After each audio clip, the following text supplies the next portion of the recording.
Hey guys, welcome back to the channel. Today we're going to be working on our 24 Catalyst 600 and we're going to dive into the detail of where the square belt goes. Now I'm going to mount that. So guys, we got the hood off the sled. By the way, nice job, Cat. That's awesome disconnect on there. So we've got it upside down laying on the seat, and so what we're looking at is the cavity directly underneath the headlight. And you can see that Cat has done a wonderful job here of designing a horseshoe shaped pocket where our drive belt's going to go. So basically this thing's going to be a horseshoe kind of folded in half, and we're going to install that right now. So guys, here's a better look at that detail. This is the horseshoe cavity that's right here, and pay special attention to this tab, this tab, this tab, this tab, and this tab. So guys, what we're going to need for this project is of course the hood section with empty cavity. We're also going to need a drive belt for the 600 Catalyst. There's a part number. For the record, it's 0627-131.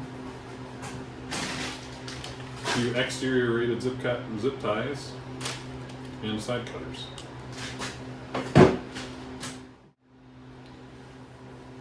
So, starting out with our drive belt, we're going to take this guy, collapse him down, so it kind of looks like a dog bone. Going to bend it up like a horseshoe.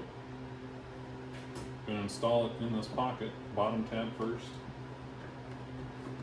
And we're going to weave it in the other two top tabs.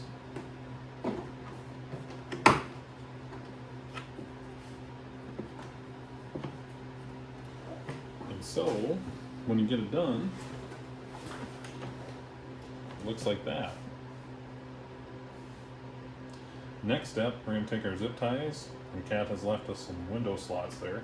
I'm going to thread a zip tie in, zip it around here, and I'll probably do one right here too, just for securement purposes.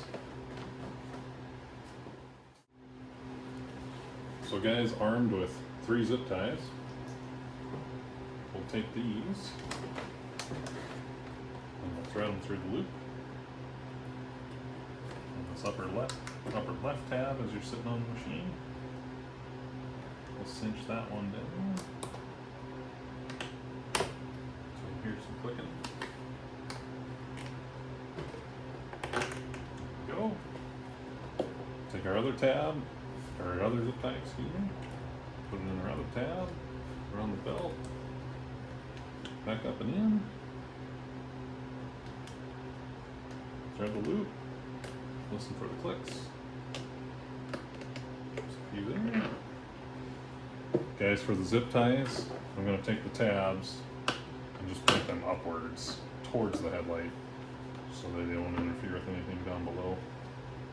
And then for the bottom guy, I'm also going to secure that.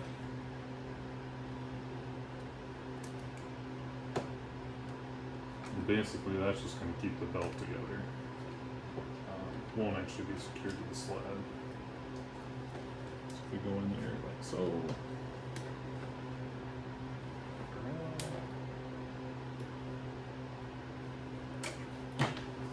Zip tie's not long enough. So we'll take 2. Do the extendo method. And here like that. Like that.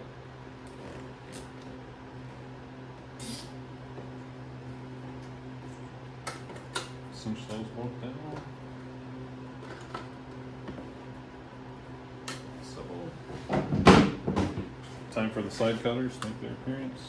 I'm going to get rid of the excess. And the 2 tabs up here are short enough where that's not going to interfere with things, so I'm going to leave those. And there we've got our belt secure. Ready for trails, moguls, etc. Well guys, that concludes our video on drive belt storage for a Catalyst. 2 points, bonus points I just wanted to add in. On our drive belt, just wanted to make sure that we remember that there's a 25-mile break-in period for drive belts. So, of course the belt that came on the machine, I'm still working on that. We've only got 6 miles on it, so during that 25-mile period, just try and keep it like half to 2/3 throttle max. Just let those fibers in the belt expand. Let it take a set before you get into any full throttle scenario. So I do that for the belt that's on the sled, and as soon as that one's done, I'll do that for the spare belt as well. And then that way you're just prepped if you ever do get into an event where, say your belt grenades and you throw the spare on, you don't have to worry about a break-in period at that point. You can still get the belt swapped and not worry about speed. The second thing is my huge props to Arcticat on the spare belt storage placement, which more or less is right here, directly above the expansion chamber for the pipe, so that that belt is being kept warm, which I think is another huge deal too, is drive belt temperature. So like when we were cross country racing and whatnot, basically when we had to impound the sleds overnight in the race pits, we would take the drive belt off, bring those into our hotel room, trailer, etc., so that they would stay warm.